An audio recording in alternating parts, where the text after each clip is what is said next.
अभिनव Srivastava. Sir एक second आदर्श पारितोष, त्रिपाठी। अभिनव, sir अभिषेक Dubey. Sir अभिनव अभिषेक श्रीवास्तव। लिख लिया भाई। सर विकास सानी। एक सेकंड। मतलब मेरे कहने का मतलब है, इन लोगों को कोई दिक्कत तो नहीं है, कुछ समझ पाने में तो कोई प्रॉब्लम नहीं है? सर है। सर है क्या? एक प्रॉब्लम। क्या बताइए। सर एनर्जी नहीं आ रही है उसकी, मतलब वेलोसिटी तो आ रही है सर। हम्म। सर एनर्जी बहुत ज्यादा आ रही थी। हाँ तो बहुत ज्यादा किसकी? सर फोटोन, अरे प्रोटॉन की जब निकाल रहे थे। तो प्रोटॉन तो क्या नाम के अल्फा पार्टिकल है ना भाई, 4 से डिवाइड करो, 2He4 है ना। सर फिर भी ज्यादा है। नहीं तो फिर सर भी 5 ज्यादा। पॉइंट के लगभग आ रहा था। हाँ तो इतनी तो होगी। यस सर 5.27 का। हाँ तो 5.24 तो 4 तो इनकी होती है ना, ई क्या नाम के, दैट इज फॉर इलेक्ट्रॉन। तो प्रोटॉन की 4 से ज्यादा है। 4 से ज्यादा अगर आ रहे हैं तो आंसर आपका सही है ना। यस एग्जैक्ट की वैल्यू तो हम एक्सपेरिमेंट से निकाल सकते हैं, है ना। कैलकुलेशन से तो हमें एक रेंज मालूम चलेगी। ओके। और सर वेलोसिटी 10⁻6 ऑर्डर की आ रही है। हाँ है ना, तो ये तो जो है, जो वेलोसिटी जो भी आएगी it must be less than speed of light, है ना। Yes sir. क्योंकि स्पीड ऑफ लाइट का ऑर्डर तो 10⁸ की रेंज का है, 8 मीटर पर सेकेंड। तो वेलोसिटी तो 100 टाइम्स लेस आ रही है ना। It is possible for protons. ठीक है, दोनों सही है। आपने आपने बिल्कुल सही किया होगा। ठीक है, और किसी को कोई प्रॉब्लम है? मैं इसलिए पूछ रहा था कि हम लोग आगे चले, अगर प्रॉब्लम ना हो तो। जब तक 1-2 बार नहीं सॉल्व होंगे थोड़ी बहुत दिक्कत रहेगी, है ना। जब जो 2-3 बार आप खुद से सॉल्व हो जाएगा तो सारा डर आपका दूर हो जाएगा, क्या कैसे क्या है। 1-2 और जो है ना, जहाँ पे भी कुछ भी पॉइंट ना समझ में आए उसको एक डायरी बना लीजिए, उसमें सारे डाउट्स लिखते चलिए, कहाँ क्या हो रहा है। ओके, तो आगे चले हम लोग। Yes sir. Yes sir. अब एक एक्सपेरिमेंट है, बहुत इंपॉर्टेंट एक्सपेरिमेंट है, जैसा कि स्क्रीन दिख रही होगी आपको। Davisson Germer experiment. 2 साइंटिस्ट थे, डेविसन एंड जर्मर। इन दोनों ने प्रूफ करने की कोशिश की कि जो डी ब्रोगली की हाइपोथेसिस है, वो डी ब्रोगली की हाइपोथेसिस बिल्कुल सही है। क्योंकि किसी भी हाइपोथेसिस को दुनिया तब मानती है जब उसका कोई एक्सपेरिमेंटल प्रूफ आता है। ओके, ये देखिए, आपको आपको स्क्रीन दिख रहा होगा। अगर ऑब्जेक्ट आएगा तो आप यहाँ पे बहुत ही सिंपल है। You have to write object of the Davison-Germer experiment is to confirm the existence of matter waves with electrons. Existence of matter wave with electrons. ठीक है।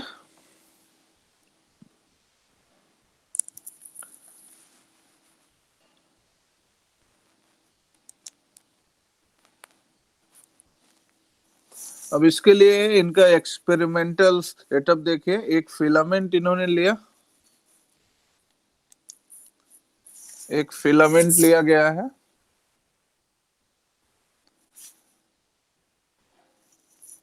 उस फिलामेंट से जब वो फिलामेंट हीट किया जा रहा है, फिलामेंट की हीटिंग के लिए एक बैटरी लगी हुई है। तो बैटरी ऑन है, वेरिएबल है ना, वेरिएबल वोल्टेज है। जब एक एरो बना होता है बीच से तो ये वेरिएबल का सिंबल होता है। आप राइट हैंड साइड का जो डायग्राम है उसको देखिए। जो लोग बाद में ज्वाइन किए हैं उनके लिए फिर से बता दूं, हम लोग एक एक्सपेरिमेंट की बात कर रहे हैं जिसको डेबिसन एंड जर्मर एक्सपेरिमेंट कहा जाता है। डेबिसन जर्मर एक्सपेरिमेंट का मूल उद्देश्य डी ब्रॉगली हाइपोथेसिस को कंफर्म करना है कि हाँ, किसी भी माइक्रो पार्टिकल के साथ जब वो मोशन में होता है तो एक सफिशिएंट वेवलेंथ की वेव एसोसिएट रहती है। डेविसन जर्मन ने इसके लिए इलेक्ट्रॉन को एज ए पार्टिकल कंसीडर किया। तो इलेक्ट्रॉन का एक सोर्स उसने लिया, एक फिलामेंट लिया। जब उस फिलामेंट को हीट किया गया तो फिलामेंट के हीट होने से उनमें से इलेक्ट्रॉन निकलना शुरू हुए। इस सिंपल प्रोसेस को आप लोग थर्मियोनिक इमिशन कहते हैं, जिसको हिंदी में तापायनिक उत्सर्जन का नाम दिया जाता है। It is thermionic emission. अब जो इलेक्ट्रॉन्स निकलना शुरू हुए फिलामेंट से, उन उन उन इलेक्ट्रॉन्स को एक फाइन एनोड की मदद से इलेक्ट्रॉन गन का रूप दे दिया गया और उन इलेक्ट्रॉन गन को एक निकिल टारगेट पर रोका जाने लगा। मतलब उनके रास्ते में एक निकिल टारगेट रख दिया गया, निकिल का क्रिस्टल रख दिया गया। अब जब इलेक्ट्रॉन्स निकिल के टारगेट पर इंसिडेंट हो रहे थे, तो इंसिडेंट होने के बाद वो इलेक्ट्रॉन सभी संभव दिशाओं में डिफ्रैक्ट हो रहे थे। बात ये उठी कि ये क्या वाकई में डिफ्रैक्शन है? अगर इलेक्ट्रॉन्स वेव नेचर शो करते हैं तो वेव तो इंटरफेरेंस शो करती है, वेव डिफ्रैक्शन शो करती है, वेव पोलराइजेशन शो करती है, वेव रिफ्लेक्शन शो करती है। कहने का मतलब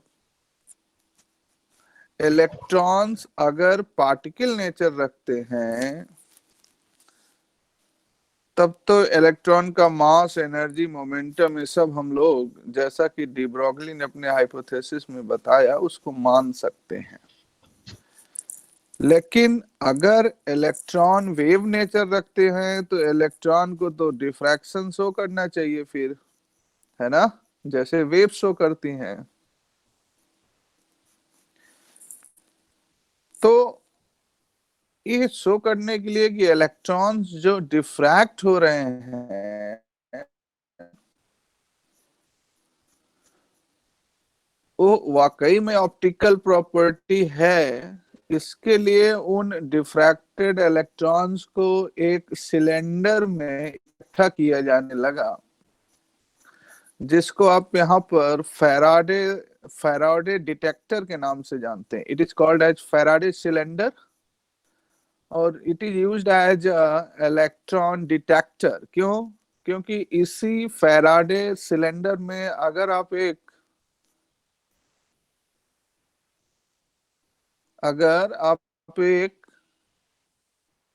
गैल्वानोमीटर यूज कर लें, है ना,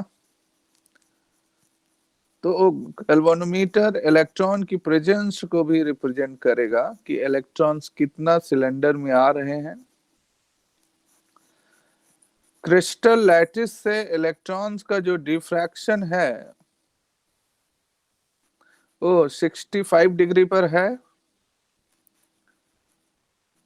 Intensity of scattered electron beam is found to be maximum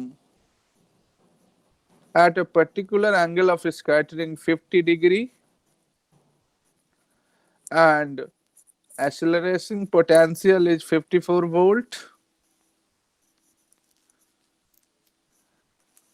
अब for nickel crystal lattice spacing मालूम थी निकिल की 0.9 एंगस्ट्रॉम। फर्स्ट ऑर्डर का अगर हम लोग प्रिंसिपल मैक्सिमा सपोज कर रहे हैं, for simplicity let us assume there will be first order diffraction, तो n की वैल्यू 1 हो गई। अब डेविसन जर्मन ने कहा कि अगर इलेक्ट्रॉन वाकई में डिफ्रैक्शन शो करते हैं तो इनको एक्सरे डिफ्रैक्शन फार्मूले को फॉलो करना चाहिए। एक्सरे डिफ्रैक्शन फार्मूला क्या है? It is Bragg's equation 2d sin theta equals to n lambda. अब डेविसन जर्मन ने d की वैल्यू रख दी 0.91 एंगस्ट्रॉम, थीटा की वैल्यू रख दी 65 डिग्री, n की वैल्यू 1 रख दी, लैम्डा की वैल्यू उसने निकाली 1.65 एंगस्ट्रॉम। ओके, लैम्डा की एक्सपेरिमेंटल वैल्यू है कौन सी? लैम्डा जो वेव इलेक्ट्रॉन के साथ एसोसिएट है। तो जब इलेक्ट्रॉन डिफ्रैक्ट कर रहे हैं तो उन डिफ्रैक्टेड इलेक्ट्रॉन्स के साथ एक वेव एसोसिएट है जिसकी wavelength 1.65 angstrom Davisson and Germer ने निकाली। अब बताइए इस पूरे एक्सपेरिमेंट में कुछ ना समझ में आया हो, एक बार अपने हाथ से अपने नोटबुक में ड्रॉ कर लीजिए एक्सपेरिमेंट। एक बार जो इसका डायग्राम है ड्रॉ कर लीजिए, डेविसन एंड जर्मर एक्सपेरिमेंट। कुछ ना समझ में आ रहा हो तो बताइए।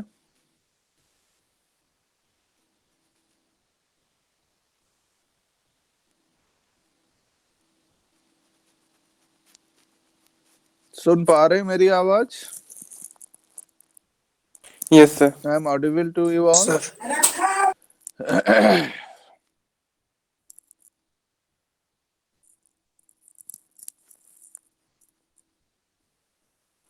डायग्राम बना लीजिए। कुछ ना समझ में आ रहा तो एक बंदा अपने आप को अनम्यूट कर ले।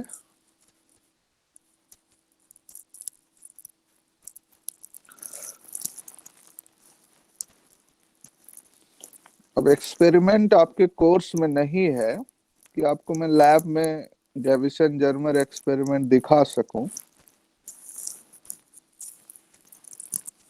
इसलिए इस एक्सपेरिमेंट को आपको सोचना भी पड़ेगा और समझना भी पड़ेगा। सर इसको एक्सरे डिफ्रैक्शन क्यों माना गया? इसको माना गया कि अगर इलेक्ट्रॉन वेव नेचर शो करते हैं तो इलेक्ट्रॉन्स को डिफ्रैक्शन फेनोमेना शो करनी पड़ेगी, है ना? अगर कोई भी पार्टिकल वेव है तो उसको वेव की सारी फेनोमेना शो करनी पड़ेगी ना भाई? नहीं, अगर मैं कहूँ कि मैं इंसान भी हूँ, मैं जो देवता भी हूँ, तो मैं इंसान की प्रॉपर्टी भी शो करने की क्षमता रखूं और मैं देवताओं की प्रॉपर्टी भी शो करने की क्षमता रखूं, है कि नहीं? Yes sir. तब इलेक्ट्रॉन को कहा गया कि अगर इलेक्ट्रॉन वेव नेचर शो करते हैं तो इनको डिफ्रैक्शन शो करना चाहिए। ये जो डिफ्रैक्शन के इक्वेशंस को इनको फॉलो करना चाहिए। और ये ब्रैग्स का जो डिफ्रैक्शन इक्वेशन है प्रिंसिपल मैक्सिमा का इक्वेशन लिखा है, आप अगर ध्यान दीजिए, path difference must be an integral multiple of lambda by 2, ठीक है ना? Yes sir. Integral multiple of lambda by 2, तो it would B 2n into lambda by 2, तो 2 से 2 हो जाएगा cancel, it would B n lambda, है ना? तो अगर आपको ब्रैग्स लॉ याद हो रहा हो तो क्रिस्टल के प्लेन से एक डिस्टेंस डी साइन थीटा होती है, दूसरी डी साइन थीटा, तो टोटल जो डिस्टेंस क्या होती है D sine theta plus D sine theta, है ना, 2d साइन थीटा। जहां पे जो डी क्या है, इंटरलैटिस स्पेसिंग है डी। निकिल क्रिस्टल के लिए हमने लिया है, आप किसी भी तरीके का क्रिस्टल ले सकते हैं, ठीक है। डेविसन जर्मन ने निकिल लिया था, इसलिए यहाँ निकिल का उल्लेख किया गया है। आप जो जर्मेनियम, आप जिंक, आप कोबाल्ट, आप निकिल, कुछ भी ले सकते हैं, बशर्ते डिस्टेंसेस बदल जाएंगी बस। तो ये तो एक्सपेरिमेंट है। अब यहाँ पे एक चीज और ध्यान देना कि थीटा 65 क्यों है। जो है देखिए, आप पूरा प्लेन देखिए, ठीक है, क्रिस्टल प्लेन देखिए, theta plus 50 degree plus theta must be 180 degree, है कि नहीं। तो 2 theta will be 180 minus 50, it is 130। okay, 2 theta will be 130, hence theta will be 65 degree. Theta will be 65 degree. ये मैक्सिमम एंगल होगा जिस पर ज्यादा से ज्यादा इलेक्ट्रॉन्स उस फैराडे डिटेक्टर में कलेक्ट होंगे। ओके, और एक्सीलरेटिंग वोल्टेज 54 वोल्ट है। आप अगर बैटरी देखिए तो इस बैटरी में ये जो V लगा हुआ है, जो वेरिएबल बैटरी है, इसकी ट्यूनिंग आपके हाथ में है। Okay, it is completely tunable, इसकी ट्यूनिंग आपके हाथ में है। अब इसकी ट्यूनिंग 30 वोल्ट से शुरू हुई। 30 वोल्ट पे जो देखा गया कि फिलामेंट की हीटिंग उतनी ज्यादा नहीं थी कि सफिशिएंट मात्रा में इलेक्ट्रॉन निकल पाए।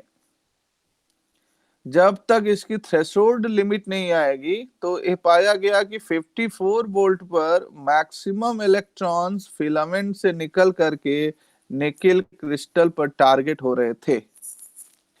इसलिए एक्सीलरेटिंग वोल्टेज को 54 वोल्ट लिया गया। ठीक है, बोलिए, यहां तक कोई दिक्कत है?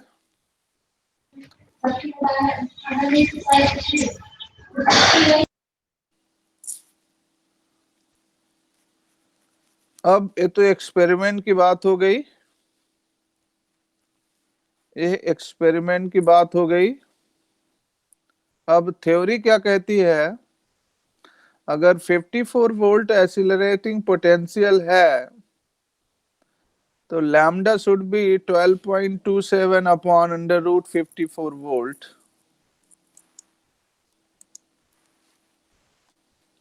ये देखिए, according to de Broglie hypothesis, अब दूसरी स्क्रीन देखिए।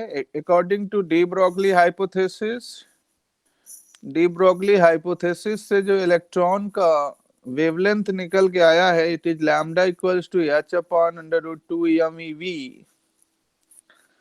जब आप इलेक्ट्रॉन का मास रख देंगे, इलेक्ट्रॉन का चार्ज रख देंगे, उस केस में जो लैम्डा की वैल्यू आएगी, it is 12.27 upon under root V in units of angstrom. तो V की वैल्यू, जब आप V की वैल्यू 54 वोल्ट रखेंगे, अंडर रूट 54 वोल्ट, तो it would be 12.27 upon under root 54 volt. इसकी वैल्यू 1.67 एंगस्ट्रॉम निकल के आ रही है। इसका मतलब है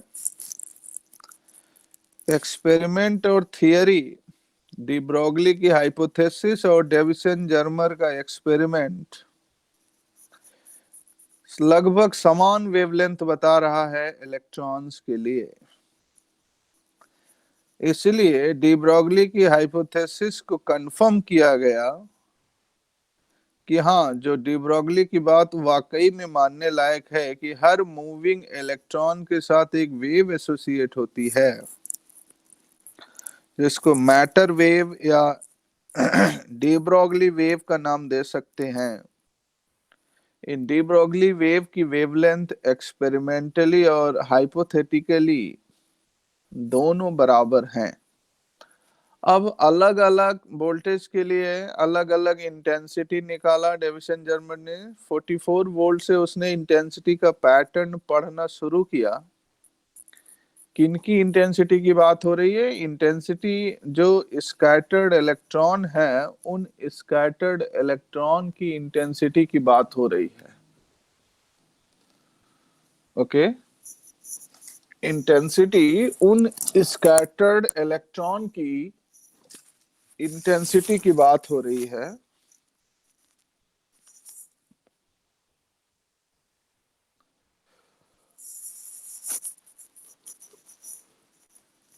इसको भी चारों ग्राफ को ड्रॉ कर लीजिए।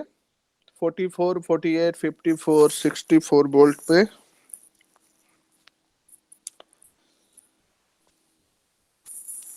इसके जो एक्सपेरिमेंट था उसको सब लोगों ने ड्रॉ किया है, सेटअप को ड्रॉ कर लिया है। Yes sir. Yes sir. Okay, thank you. अब इसको ड्रॉ कर लीजिए। तो देखिए, अब दोनों थ्योरी भी वही वैल्यू दे रही है लगभग, और एक्सपेरिमेंट भी वही वैल्यू दे रहा है वेवलेंथ का।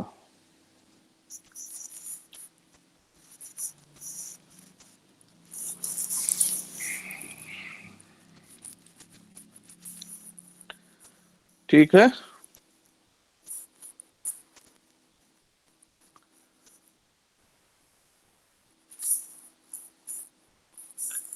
अब इस पे न्यूमेरिकल्स भी बहुत आते हैं। मैं सीट बना रहा हूं आप लोगों के लिए। सर आज इसका नोट दे दीजिएगा, किसका? इसी चैप्टर का सर, मॉडर्न फिजिक्स का। अच्छा, ठीक है, आज जो है आपको दे दूंगा इसको। ओके,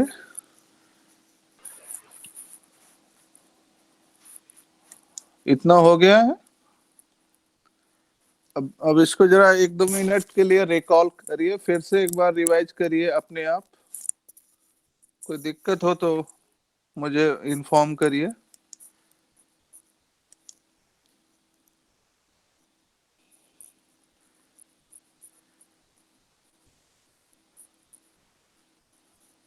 और अरे एक चीज मैं और बता रहा था, इधर मैकेनिकल में है कोई भी क्या नाम के स्टूडेंट अटेंडेंस जो रिकॉर्डिंग हो रही है, कोई मेरे रोज का रोज जो लेक्चर है उसको रिकॉर्ड करता है क्या नाम के? अटेंडेंस की जो लेता है रिकॉर्डिंग, कितने लोगों ने अटेंड किया?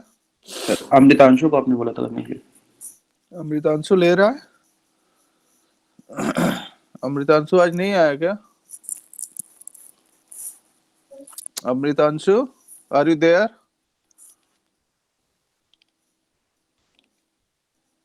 सर नहीं है क्लास में वो।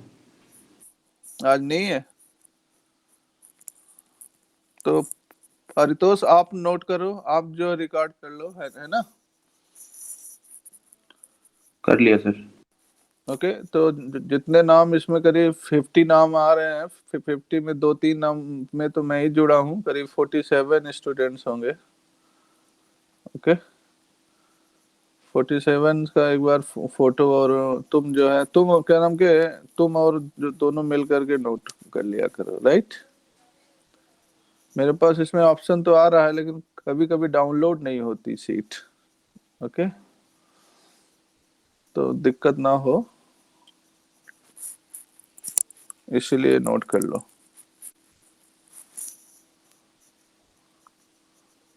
जो राठौर साहब, कोई दिक्कत है? Sir yes sir. बताइए।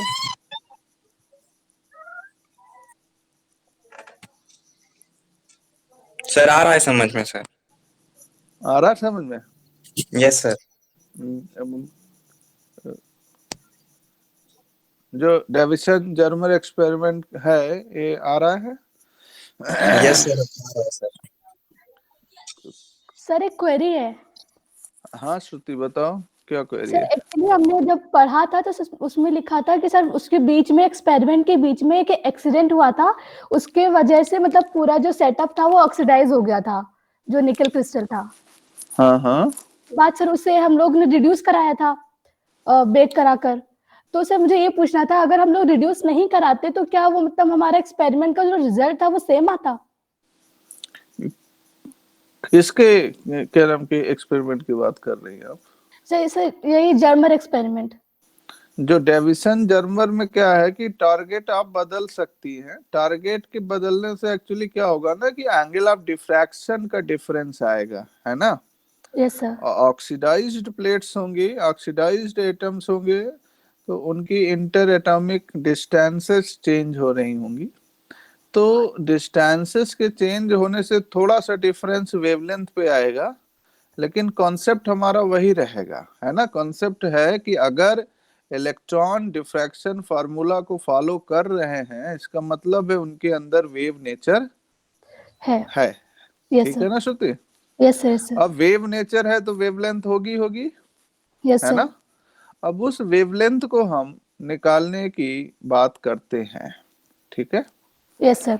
वो वेवलेंथ आप यहाँ देखिए, इस केस में अगर आप 54 वोल्ट को मैक्सिमम पोटेंशियल मानिए कि 54 वोल्ट पर फिलामेंट अच्छे से हीट हो रहा है और उस फिलामेंट से अच्छे से इलेक्ट्रॉन्स निकल के टारगेट पे आ रहे हैं, ठीक है।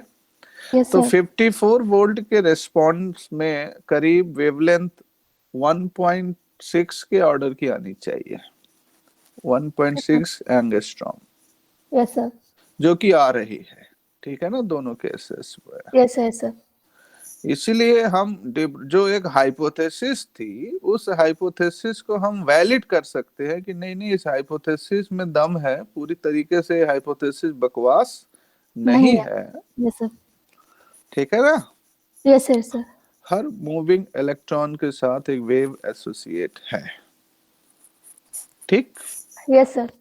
Thank you. और कोई doubt? Sir Prince Jaiswal. Yes Prince भाई, यस सर। नाश्ता कर रहे हो क्या? नाश्ता कर रहे हो? नो सर, समझ में आ रहा है सर। आ रहा है समझ में? कसम खाओ मेरी, Yes, समझ sir. में आ रहा है? यस सर, आपकी कसम। आ रहा है। Okay, thank you. Yes sir, समझ में।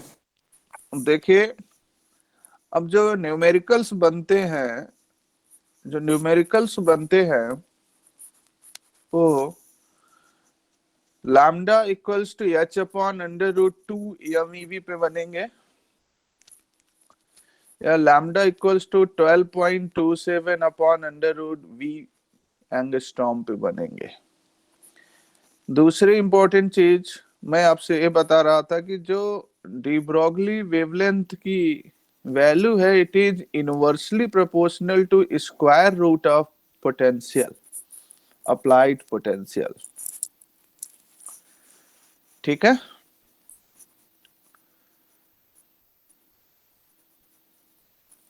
Square root of applied potential, lambda is inversely proportional to square root of applied potential। अब आगे चल रहे हैं। इसका मतलब कि आप सबको समझ में आ गया। ये उनका जो रिसर्च वर्क था, कैसे 100 के लिए पैटर्न उसने यहाँ पे शो किया। इंटेंसिटी 100 इलेक्ट्रॉन्स जब निकल रहे हैं तो ये इन पैटर्न है डिफ्रैक्शन का।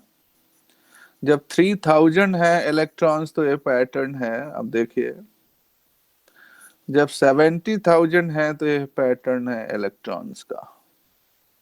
ओके, तो ऐसे नंबर ऑफ इलेक्ट्रॉन्स जितने ज्यादा बनते जाएंगे, they form ultimate electron gun, है ना। यहां से आता है concept electron, number of electrons to produce electron gun.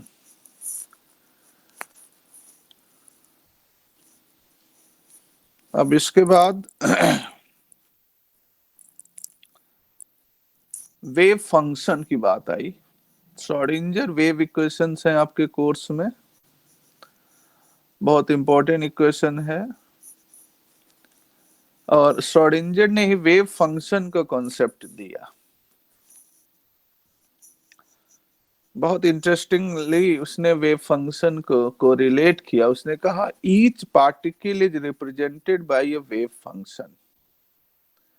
अब देखिए, क्योंकि पार्टिकल है तो उसको वेव फंक्शन से हम क्यों रिप्रेजेंट करेंगे? पार्टिकल हो तो हमें पार्टिकल फंक्शन वर्ड यूज करना चाहिए, है कि नहीं?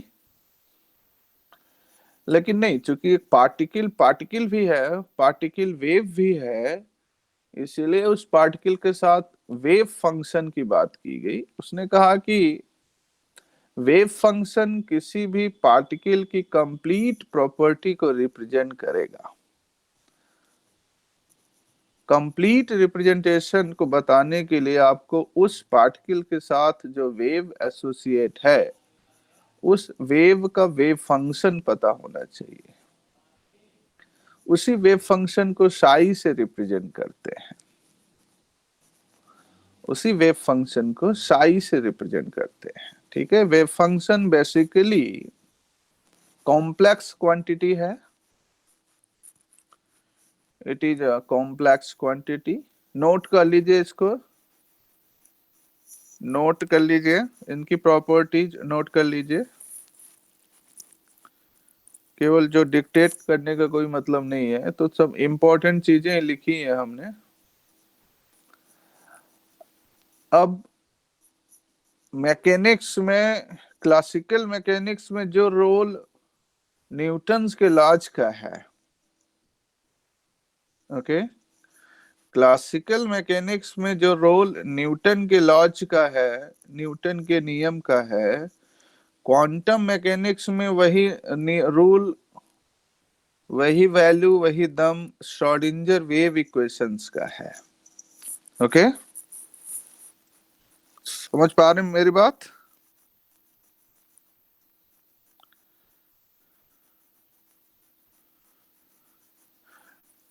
विराट कोहली का जो संबंध क्रिकेट से है, मार्टिना हिंगिस का वही संबंध जो मालूम है किसी को?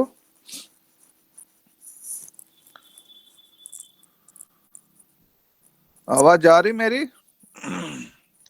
No sir. आवाज नहीं आ रही है? टेनिस हाँ से। जी सर। टेनिस से है कि नहीं? बिल्कुल सही जवाब। विराट कोहली का जो संबंध क्रिकेट से है, मार्टिना हिंगिस का वही संबंध टेनिस से है। तो क्लासिकल मैकेनिक्स का जो संबंध न्यूटन्स के नियम से है, क्वांटम मैकेनिक्स का वही संबंध श्रोडिंगर इक्वेशन से है। ओके, इतना इंपॉर्टेंट है श्रोडिंगर इक्वेशन क्वांटम मैकेनिक्स के लिए। समझिए, पूरा क्वांटम मैकेनिक्स का पूरा Schrodinger equation, it we have like a Bible. पूरी वही कहानी है। तो फिजिकल सिग्निफिकेंस वेव फंक्शंस के पहले आपको पता होंगे। जब आपको फिजिकल सिग्निफिकेंस पता होंगे, then we will go for Schrodinger derivations. हम उन इक्वेशंस को डेरिवेशंस के लिए आगे बढ़ेंगे, इसलिए पहले आप वेव फंक्शंस नोट कर लीजिए, इसकी प्रॉपर्टीज नोट कर लीजिए कहीं पे।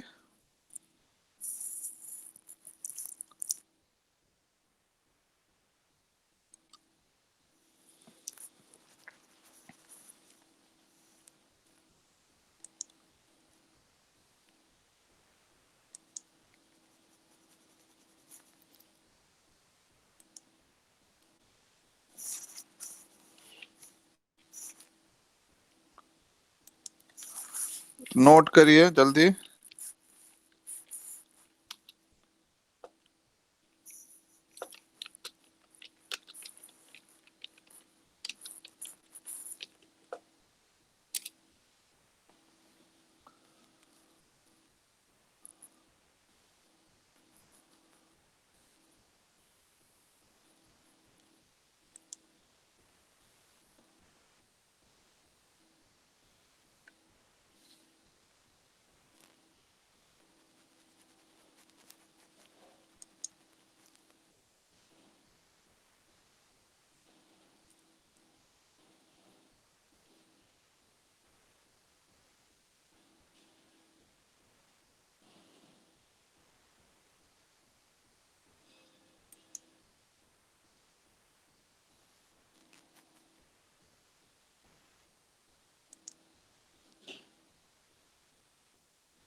आगे चले।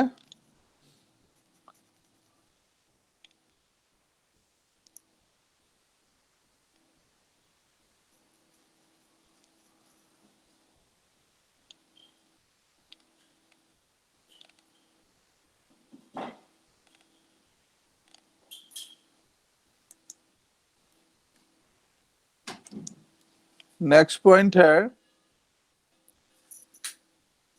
derivation of time independent Schrodinger wave equations.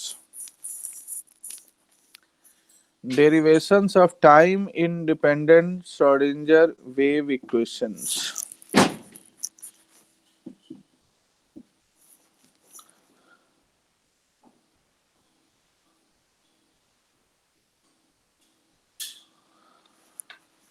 Time independent Schrodinger wave equations.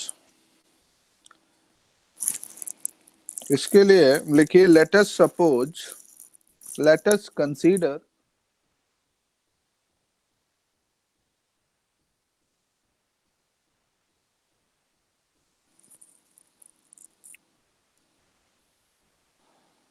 psi as a wave function.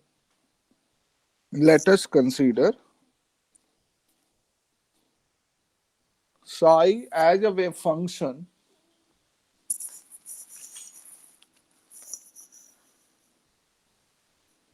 associated with a moving particle associated with a moving particle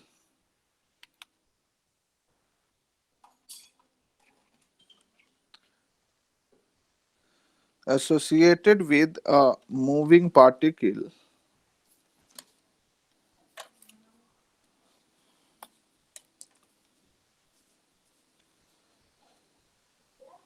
wave function को represent करिए psi equals to let psi is represented as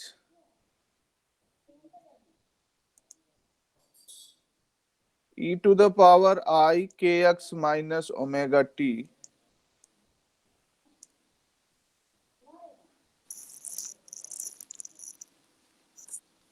ठीक है, equations जो दिख रहे हैं, yes sir equation दिख रहा है। अब देखिए साई को रिप्रेजेंट किया गया e to the power I kx minus omega T से। सपोज किया गया कि उस पार्टिकल की टोटल एनर्जी कैपिटल E है। एक बार जो है पहले ध्यान से सुन लीजिए, देखते भी रहिए, सुनते भी रहिए। सपोज किया गया कि उस पार्टिकल की टोटल एनर्जी कैपिटल E है। टोटल बोले तो काइनेटिक एनर्जी और पोटेंशियल एनर्जी दोनों का सम टोटल एनर्जी होता है। तो काइनेटिक एनर्जी हाफ mv² हो गई और पोटेंशियल एनर्जी को मान लीजिए अब v सपोज कर लीजिए, u सपोज कर लीजिए। बुक्स में जनरली दो नोटेशंस हैं, या तो v लिखा हुआ है या तो u लिखा हुआ है। तो capital E is the total energy. It can be written in terms of kinetic and potential as here. अब इनको डिफरेंशिएट करिए इक्वेशन 1 को पोजीशन के रेस्पेक्ट में। क्यों? क्योंकि वेव फंक्शन, वेव का जो डिस्प्लेसमेंट है वो हर समय हो रहा है। Means we have to find out the change in the wave function with respect to position. यहाँ पर हमने x के रेस्पेक्ट में उसको चेंज किया है, x के रेस्पेक्ट में चेंज करिए।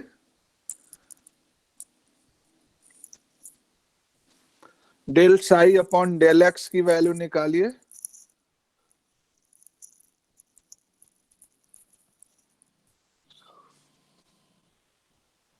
फिर del two psi over del X two की वैल्यू निकालिए।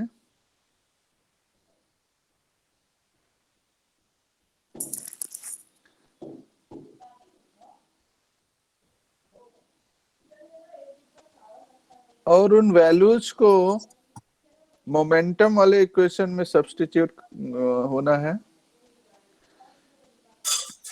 v equals to h cut के। हाँ सूरज। सर ये बोलिए। डिफरेंशिएट क्या ऑब्टेन करने के लिए कर रहे हैं सर? ये जो डिफरेंशिएट हम लोग ये शो करने के लिए कर रहे हैं कि जो पार्टिकल की पोजीशन है वो बदल रही है, तो वेव फंक्शन भी पोजीशन का फंक्शन होगा, है कि नहीं? 3 डायमेंशनल पोजीशन क्या होगी? एक्स एक्सिस, वाई एक्सिस या Z axis. Okay, for simplicity हम मान रहे हैं कि wave is propagating along x axis, इसीलिए एक्स के रेस्पेक्ट में डिफरेंशिएट कर रहे हैं। Okay sir. वाई एक्सिस मानेंगे तो आप इसको वाई के रेस्पेक्ट में, ठीक है, डिफरेंशिएट करेंगे। Yes sir. तो y के रेस्पेक्ट में है तो प्रोपोगेशन इक्वेशन भी y के लिए लिखेंगे, psi e to the power i k y minus omega t। ठीक है सर, थैंक यू। ठीक है, इसको नोट करिए, यस सर। पूरा नोट कर लीजिए जहां तक जो दिख रहा है स्क्रीन। सिंपल इक्वेशंस हैं, एक बार आप नोट कर लीजिए, फिर मैं समझा देता हूं।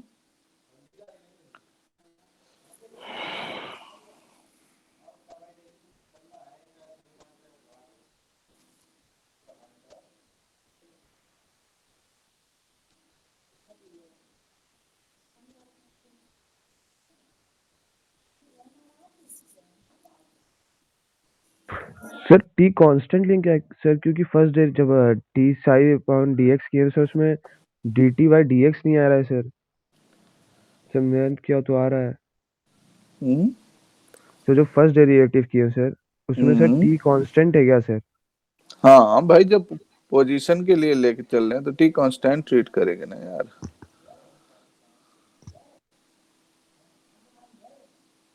भाई जब हम एक्स के रेस्पेक्ट में जो डिफरेंशिएट कर रहे हैं, रोहित जी। हाँ सर। अरे भाई जब एक्स के जो रेस्पेक्ट में लेंगे तो क्या करेंगे? यस सर, कांस्टेंट लेंगे ना टी को। जब Yes, हम sir. टी के रेस्पेक्ट में लेंगे तो एक्स को कांस्टेंट करेंगे। यस सर, यस सर, समझ गए।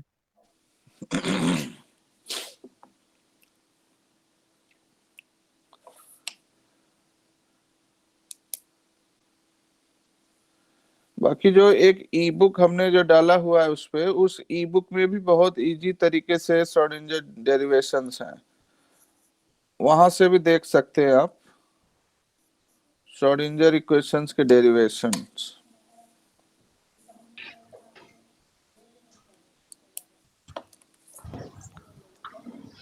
इतना नोट हो गया? Sir I square equal to 1 कैसे पुट किया है? भाई मेरे आई स्क्वायर माइनस 1 नहीं होता। Okay sir, yes.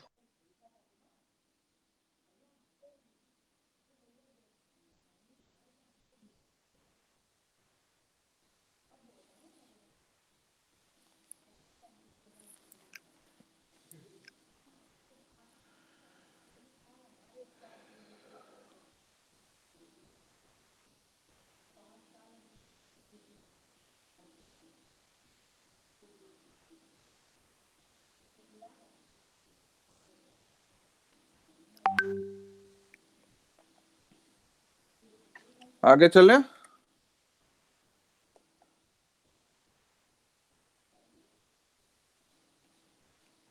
Yes sir. Yes sir.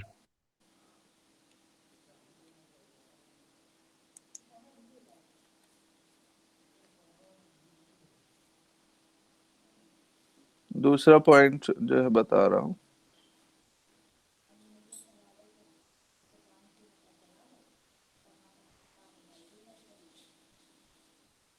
अब देखिए, इसको देखिए,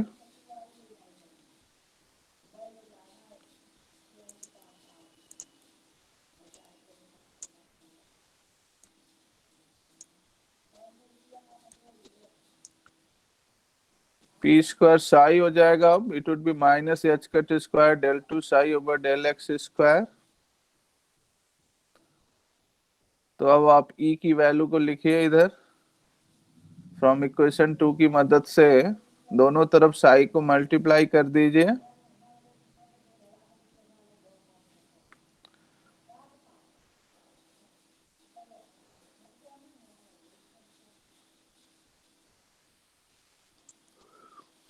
तो आपको जो इक्वेशन मिलेगा it is time independent Schrodinger wave equation, क्योंकि यहां पर इस इक्वेशन में वेव फंक्शन टाइम का फंक्शन नहीं है, इसलिए हम इसको टाइम इंडिपेंडेंट श्रोडिंगर इक्वेशन का नाम देंगे।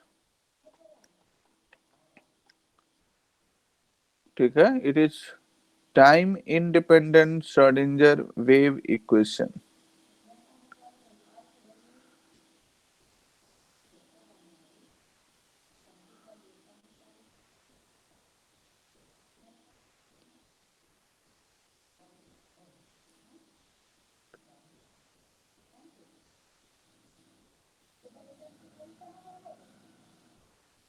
समझ में आ रहा है?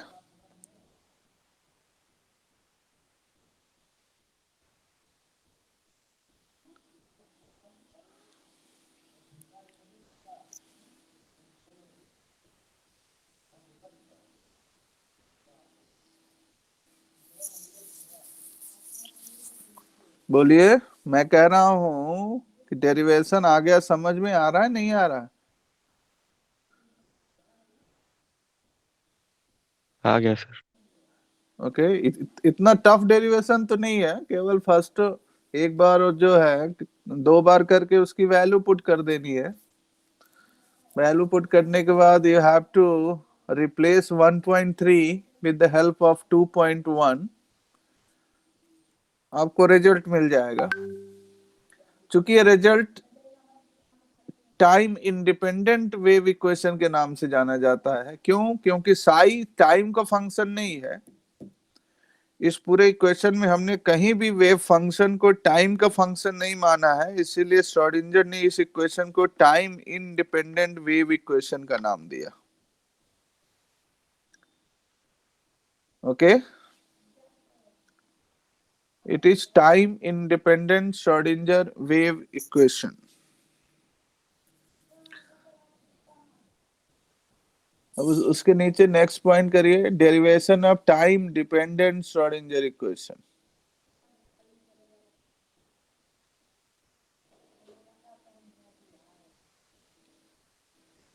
Time dependent Schrodinger equation.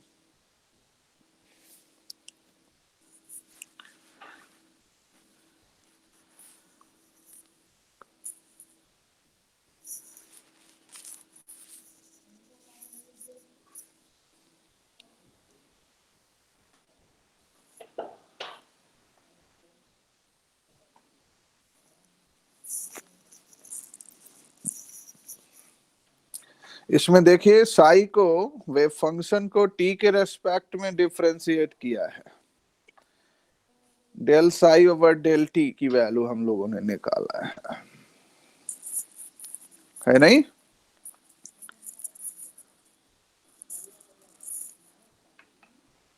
Del psi over del T.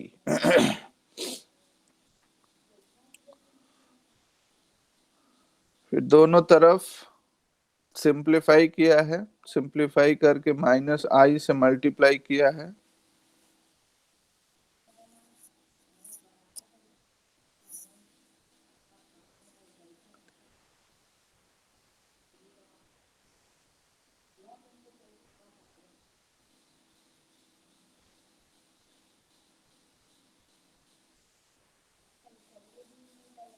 देखिए डेल साई ओवर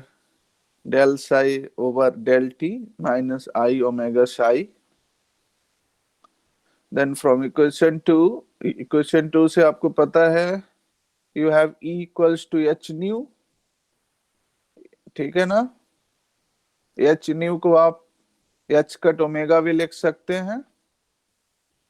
2 पाई से डिवाइड कर दीजिए, 2 पाई से मल्टीप्लाई कर दीजिए, तो एच अपॉन 2 पाई एच कट हो गया, 2 पाई इंटू न्यू ओमेगा हो गया। उसके बाद आप सिंप्लीफाई करिए, बिल्कुल जैसे ऊपर किया है वैसे ही सिंप्लीफाई करिए।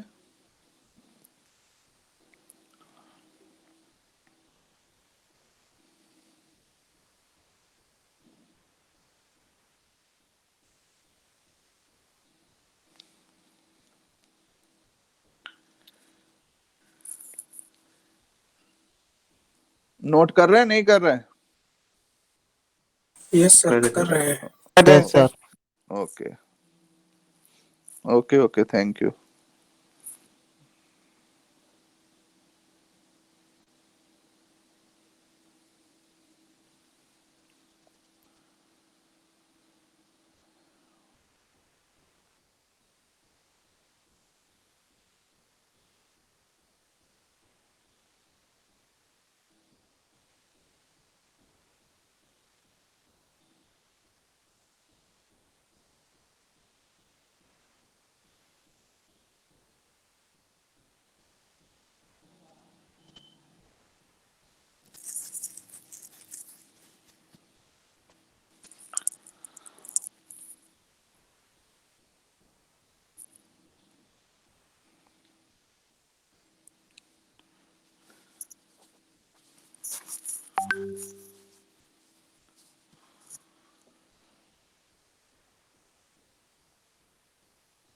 आगे चलें?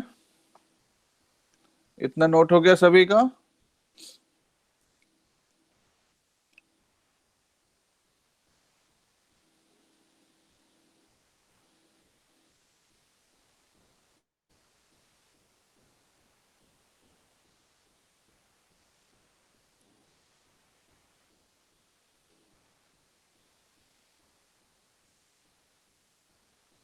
हो गया सर। सर हो गया सर। हो गया सर सर ये वाली हाँ। जो लाइन लिखी है, and if we multiply with iota and divide with factor H. बेटा माइनस आई है, माइनस आई से डिवाइड कर दीजिए और सर एच से, तो जो देखो ना, माइनस आई बाई एच हो गया इधर ई साई, यस सर। है ना। और इस साइड क्या होगा, माइनस आई बाई, है ना, एच कट होगा तो क्या होगा, इन दोनों को मल्टीप्लाई होगा, मतलब दोनों एक दूसरे से न्यूट्रलाइज हो जाएंगे। सर तो एच कट से मल्टीप्लाई किया कि एच से मल्टीप्लाई किया, दोनों ना ना, तरफ? It is multiply both side by H cut है, एच कट होगा। Okay sir. ठीक है, divide with factor H cut लिखिए इसको, एच कट मिसप्रिंट है, एच कट होगा। Okay, it is H cut.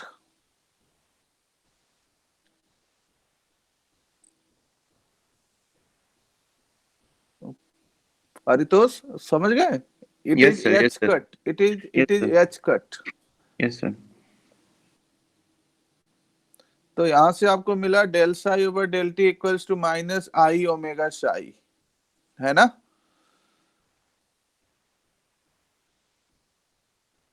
Minus I omega Sai.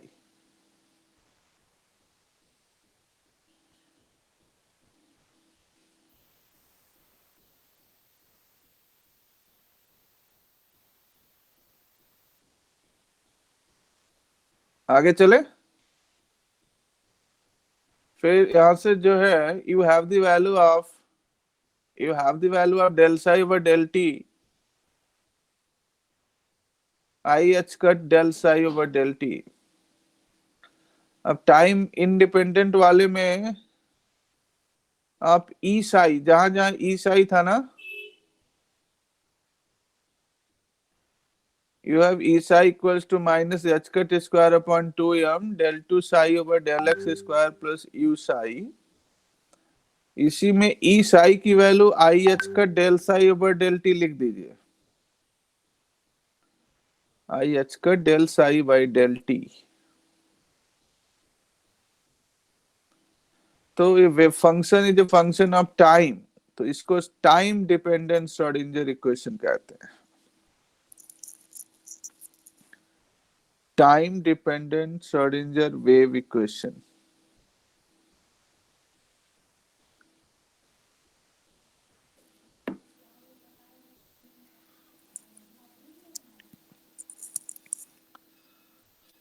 Time dependent Schrodinger wave equation.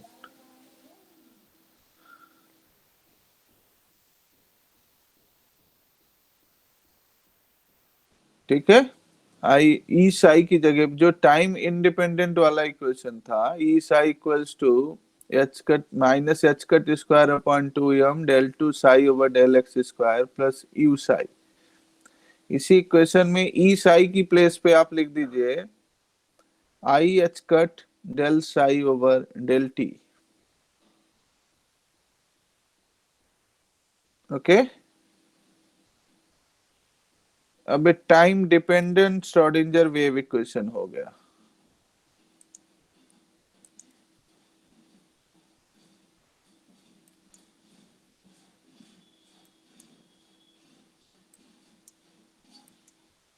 Okay, it is time dependent Schrodinger wave equation.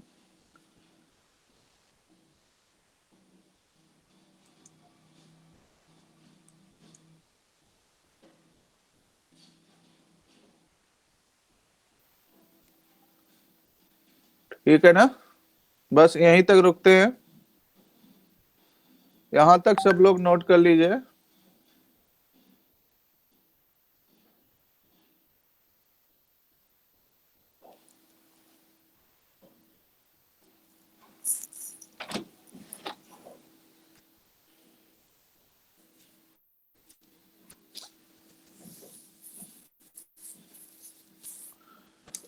Okay,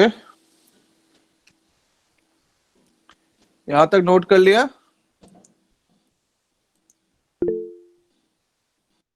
yes sir. यहां तक रुकते हैं. Have a good day. Happy दोनों consecutive festivals की आप सबको बहुत बहुत बधाइयां. लोहड़ी सर और 14 मकर, तारीख को लोहड़ी 14 और तारीख को सर मकर ऑफिस खुला संक्रांति. रहेगा.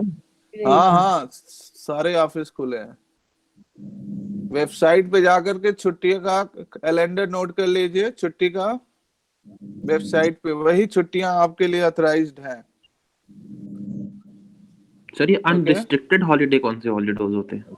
कुछ जो है प्रतिबंधित अवकाश हैं जिनमें आप या तो उसको ले सकते हैं या तो इसको ले सकते हैं. ठीक है ना? और हफ्ते में या महीने में 1 या 2 ही ले सकते हैं. उनको रिस्ट्रिक्टेड हॉलीडेज कहते हैं.